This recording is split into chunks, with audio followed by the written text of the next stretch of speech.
Bismillahirrahmanirrahim. Assalamualaikum warahmatullahi wabarakatuh. Perkenalkan, nama saya Rahmi Aisyah. Saya mahasiswi Program Studi Pendidikan Bahasa Arab Institut Agama Islam Az-Zaitun Indonesia IAIA Lajis, yang sekarang saya sedang berada di semester 7. Baik, di video kali ini saya akan membahas tentang sekilas tentang bunyi. Adapun video ini dibuat untuk memenuhi tugas ujian tengah semester mata kuliah Ilmu Al-Aswad.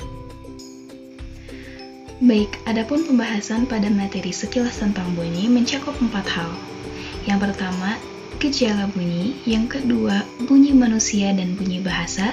Yang ketiga, sifat-sifat bunyi. Dan yang keempat, hal-hal yang mempengaruhi bunyi. Pembahasan pertama yaitu gejala bunyi. Apa itu bunyi?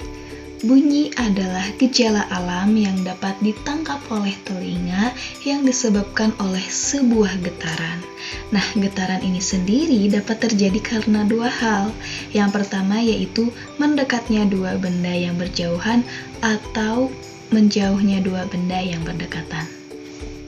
Nah, apabila ada dua benda yang tadinya berdekatan kemudian kita pisahkan, maka akan terjadi sebuah getaran yang kemudian akan muncullah bunyi.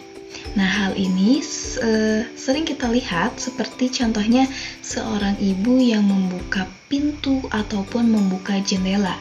Nah, pastilah di sana ada bunyi yang dihasilkan.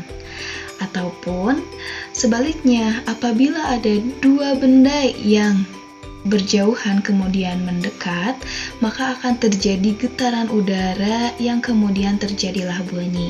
Contohnya di sini seperti kita sedang menjemur kasur, kemudian kasur tersebut kita pukul dengan rotan. Nah, atau contoh yang lainnya ketika kita sedang bertepuk tangan. Bunyi dapat berpindah melalui beberapa media, diantaranya benda cair dan udara. Nah, meski kita tahu bahwa bunyi tidak dapat kita lihat, namun kita yakin bahwasanya bunyi itu ada. Pembahasan yang kedua yaitu bunyi manusia dan bunyi bahasa. Yang pertama, bunyi manusia. Bagaimana sih bunyi manusia?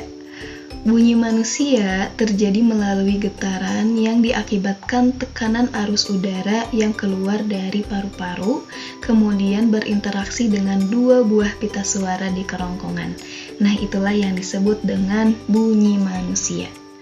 Yang kedua, bunyi bahasa. Bagaimana sih bunyi bahasa? Nah, di sini tidak semua bahasa yang dikeluarkan oleh manusia tidak dapat dikatakan sebagai bunyi bahasa.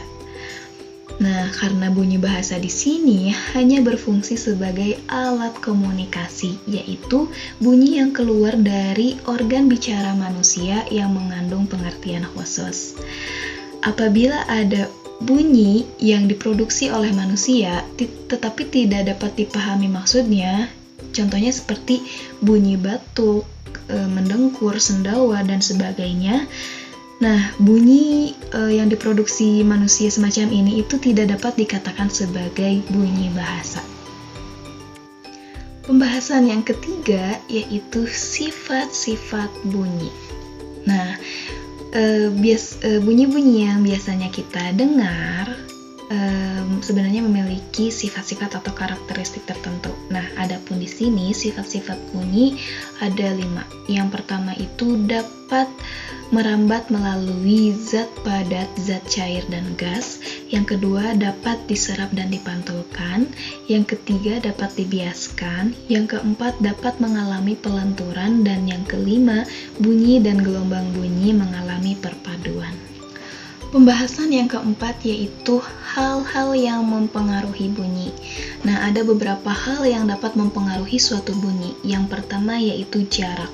Semakin dekat jarak antara pendengar dengan sumber bunyi, maka akan semakin kuat bunyi yang dihasilkan. Nah, sebaliknya, apabila semakin jauh sumber bunyi dengan pendengar, maka akan semakin rendah pula kualitas bunyi tersebut. Yang kedua yaitu panjang pendeknya pita suara. Nah, jika pita suaranya panjang, maka bunyi yang dihasilkan akan lunak dan kurang jelas. Sebaliknya, jika pita suaranya pendek, maka bunyi yang dihasilkan akan semakin keras dan jelas. Yang ketiga yaitu besar kecilnya pita suara. Nah, semakin kecil pita suara, maka semakin keras suara yang dihasilkan. Namun semakin besar pita suara, maka suara yang dihasilkan akan semakin lunak.